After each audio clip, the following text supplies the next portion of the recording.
नमस्कार दोस्तों। और हम पर्यावरण और जीएस से लेकर के आए आप लोगों के लिए महत्वपूर्ण प्रश्नों की श्रृंखला, जो काफ़ी परीक्षा की दृष्टि से महत्वपूर्ण है। तो प्लीज साथियों, हमारे वीडियो को आप लास्ट तक देखा करें, और जिन लोगों ने चैनल सब्सक्राइब नहीं किया वो सब्सक्राइब करें। तो देखते हैं आज का हमारा पहला प्रश्न। जैव विविधता की संकल्पना का प्रतिपादन किसने किया था? बताएंगे साथियों, ए होगा, बी होगा, सी होगा या फिर डी होगा। वाल्टर जी रोजेन ने, या फिर एजी टेंसले ने, या फिर क्रिक ने, या फिर अरस्तु ने। तो ये किया था साथियों, ए इज द राइट आंसर। जैव विविधता की दृष्टि से संवेदनशील स्थलों को कहा जाता है? तो ये कहा जाता है हॉट स्पॉट साथियों, इज द राइट आंसर। जैविक घटक का निर्माण होता है, ए होगा, बी होगा, सी होगा या फिर डी होगा। बताएंगे, जैविक घटकों का निर्माण होता है तो किससे होता है? जैविक घटकों का निर्माण होता है साथियों पादप एवं जंतुओं को मिलाकर के। अगला प्रश्न, अंतर्राष्ट्रीय स्तर पर जैव विविधता संधि कब से प्रभावी हुई? तो ए होगा, बी होगा, सी होगा या फिर डी होगा। तो 29 दिसंबर 1993 से ये प्रभावित हुई थी साथियों। तो D is the right answer.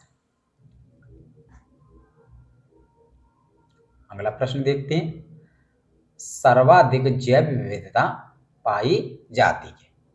तो जैव विविधता सर्वाधिक किसमें पाई जाती है? टुंड्रा क्षेत्रों में, शंकुधारी वनों में, या फिर उष्णकटिबंधीय वर्षा वनों में। तो सी इज द राइट आंसर। यह सर्वाधिक जैव विविधता उष्णकटिबंधीय क्षेत्रों में पाई जाती है। अगला प्रश्न, बाघ परियोजना इनमें से किस उद्देश्य हेतु वर्ष 1973 ईस्वी में प्रारंभ की गई? तो ए होगा, बी होगा, सी होगा या फिर डी होगा। तो इसका आंसर होगा डी सही। अगला प्रश्न, नीलगिरी जैव मंडलीय आरक्षित क्षेत्र की स्थापना किस वर्ष की गई थी साथियों? बताएंगे। तो ये की गई थी 1986 ईस्वी में। D is the right answer. Bharat का सर्वप्रथम राष्ट्रीय उद्यान कौन सा था? बताएंगे, ए होगा, बी होगा, सी होगा या फिर डी होगा। तो ये जिम कॉर्बेट को माना जाता है। अगला प्रश्न, टॉप स्लिप के नाम से किसे जाना जाता है? ए होगा, बी होगा, सी होगा या फिर डी होगा। तो टॉप स्लिप के नाम से इंदिरा गांधी वन्यजीव अभयारण्य को जाना जाता है। अगला प्रश्न, कॉर्बेट नेशनल पार्क किस राज्य में स्थित है? बताएंगे, ए होगा, बी होगा, सी होगा या फिर डी। तो ये उत्तराखंड में स्थित है साथियों। अगला प्रश्न, भारत में अब तक कितने जैव मंडलीय आरक्षित क्षेत्र स्थापित किए जा चुके हैं? तो ए होगा, बी होगा, सी होगा या फिर डी होगा। मोस्ट इम्पोर्टेंट प्रश्न है। तो अब तक जो जैव मंडल क्षेत्र 18 स्थापित किए जा चुके हैं। अगला प्रश्न, विश्व का सबसे बड़ा चिड़ियाघर कहाँ पर स्थित है? बताएंगे। तो ये है क्रूगर में स्थित है। अगला प्रश्न, ऑस्कोट वन्य जीव सेंचुरी किस राज्य में अवस्थित है? तो ये होगा, तो ये है उत्तराखंड में स्थित है साथियों। B is the right answer. Bharat का सबसे बड़ा बाघ रिजर्व नागार्जुन सागर कहाँ है? बताएंगे, आंध्र प्रदेश, महाराष्ट्र, छत्तीसगढ़ या फिर गुजरात। मोस्ट इंपोर्टेंट प्रश्न है। तो नागार्जुन आंध्र प्रदेश में स्थित है। भारत में मगर जनन परियोजना की शुरुआत हुई थी? बताएंगे, कब से शुरुआत मानी जाती है? 1970 में, 1972 में या 1975 में। तो ये 1975 से मानी जाती है। अगला प्रश्न, भारत का सबसे छोटा राष्ट्रीय उद्यान साउथ बटन जो अंडमान निकोबार में स्थित है साथियों। तो D is the right answer. South button का क्षेत्रफल कितना है?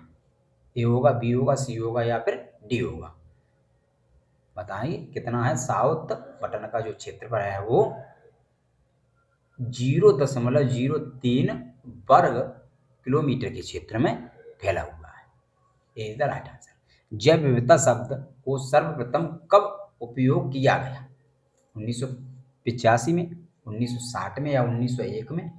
तो ये किया गया था 1985 ईस्वी में साथियों। अगला प्रश्न, भारत का सबसे बड़ा फ्रेश वाटर एक्वेरियम कहाँ है? ए होगा, बी होगा, सी होगा या फिर डी होगा? तो ये है रांची में स्थित है साथियों। अगला प्रश्न, जिम कॉर्बेट पार्क का पुराना नाम क्या था? बताएंगे, ए होगा, बी होगा, सी होगा या फिर डी? तो ये क्या, हेली नेशनल पार्क के नाम से जाना जाता था। अगला प्रश्न, दुधवा राष्ट्रीय उद्यान कहाँ है? मध्य प्रदेश, उत्तर प्रदेश? तो यह है उत्तर प्रदेश में स्थित है सर। अगला प्रश्न, जिम कॉर्बेट पार्क की स्थापना कब हुई थी? तो ये 1936 ईस्वी में जिम कॉर्बेट की स्थापना हुई थी और ये पहला नेशनल पार्क भी माना जाता है। विलुप्त पक्षी डोडो कहाँ पाया जाता है? मोस्ट इम्पोर्टेंट प्रश्न, मॉरीशस, न्यूजीलैंड, भारत या फिर इंग्लैंड? तो यह है मॉरीशस का विलुप्त पक्षी माना जाता है। अगला प्रश्न, निम्न में से कौन सा उद्यान मध्य प्रदेश में नहीं है? ए होगा, बी होगा, सी होगा या फिर डी होगा? तो ये जो कान्हा राष्ट्रीय उद्यान है ये उत्तर प्रदेश में स्थित है और सतपुड़ा भी है और वन विहार भी है, लेकिन जो नामदफा राष्ट्रीय उद्यान है यह मध्य प्रदेश में नहीं है साथियों। अगला प्रश्न, भारत में बाघों की प्रथम जनगणना कब की गई? ए होगा, बी होगा, सी होगा या फिर डी होगा? तो यह बाघों की जो जनगणना थी वह 2006 में की गई थी साथियों। निम्न में से कौन सा बाघ रिजर्व मध्य प्रदेश में नहीं है?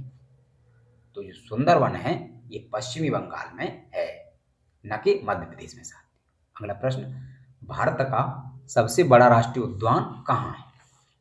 बताएंगे, ए होगा, बी होगा, सी होगा या फिर डी होगा? तो यह है सबसे बड़ा जो लेह जम्मू कश्मीर है इसमें सबसे बड़ा राष्ट्रीय उद्यान माना जाता है।